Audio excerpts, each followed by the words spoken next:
কি সুন্দর করে দুই জা একসাথে বসে আছেন। পড়ন্ত বিকেল, আর কিছুক্ষণের মধ্যেই সূর্য অস্ত যাবে। ঠিক এই সময়টাতে শীতের বিকেলবেলায় একটু গরম গরম ধোঁয়া ওঠা চা হলে মন্দ হয় না। বিশেষ করে আগেকার বুড়া-বুড়িরা অপেক্ষা করে বসে থাকত কখন এক কাপ গরম গরম চা পাবে। আমার ঘরেও সেরকম। আমার শাশুড়ি মা ঠিক এই টাইমটাতে একটু গরম গরম চা পেলে ভীষণ খুশি হয়। তাই আমিও সমস্ত কাজ সেরে চলে যাব, এখন চা বসাবো সেজন্য। চা রেডিও হয়ে গেল, আর দিয়েও দিলাম শাশুড়ি মাকে। চা দেওয়ার পর উনি তৃপ্তি সহকারে খেয়েছেন, ভালোও লেগেছে বলেছেন। কিভাবে এই মজাদার চাটা আমি রেডি করেছি দেখতে চাইলে আমার সঙ্গে থাকুন।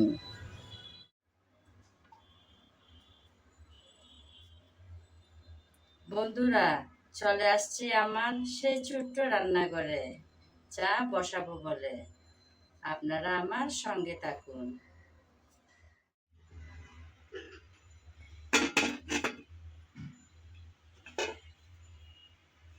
চা বসানোর জন্য একটা চায়ের পাত্র বসিয়ে দিলাম।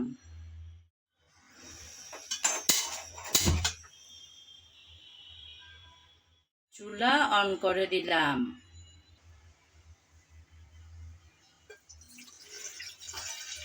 আমি 2 কাপ চা বসাবো, তাই 2 কাপ চার জন্য আমি 2.5 কাপের মতন দুধ দিচ্ছি।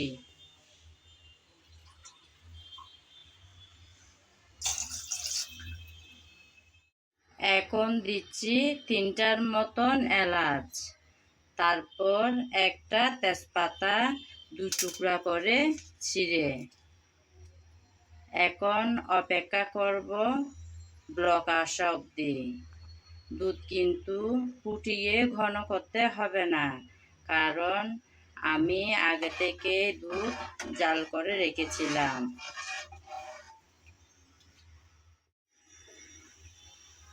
দুধে কিন্তু বলক চলে আসলো।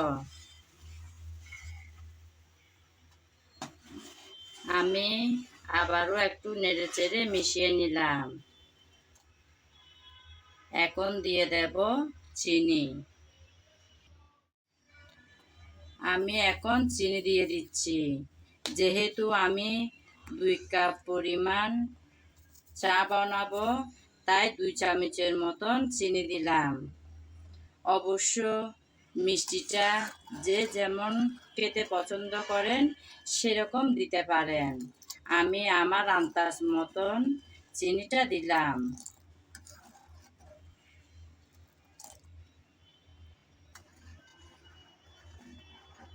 চিনি দেওয়ার পর আবারও একটু নেড়েচেড়ে ভালোভাবে ফুটিয়ে নিতে হবে, কারণ চিনি দেওয়ার পর চিনি যখন গলে যায় তখন দুধ একটু পাতলা হয়ে যায়।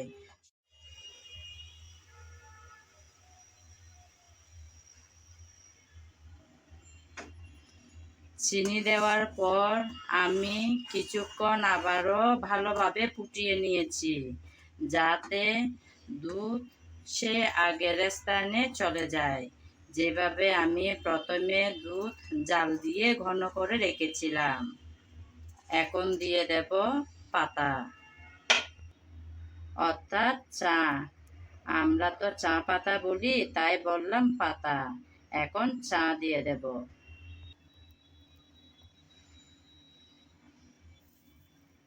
2 কাপ চায়ের জন্য আমি 2 চামচ পাতা দিলাম। এখন নেড়েচেড়ে ভালোভাবে চা ফুটিয়ে নিতে হবে।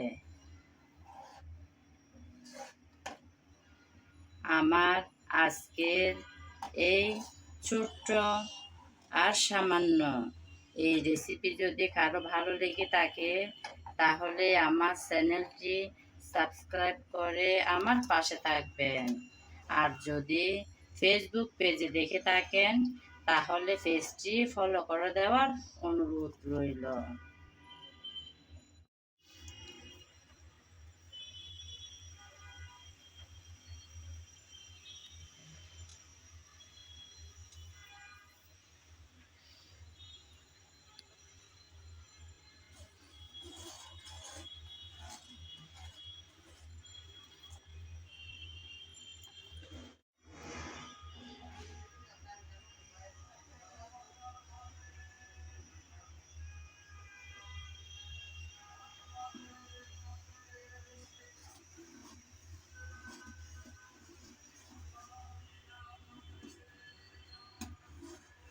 বন্ধুরা, আমার চা কিন্তু একদম রেডি। এখন পরিবেশনের পালা।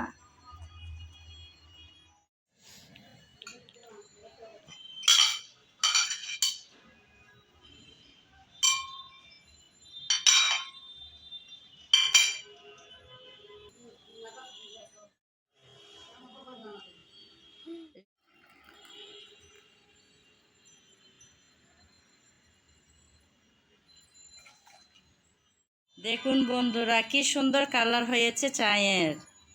এই চা দেখতে যেমন সুন্দর, খেতেও কিন্তু দারুণ হয়।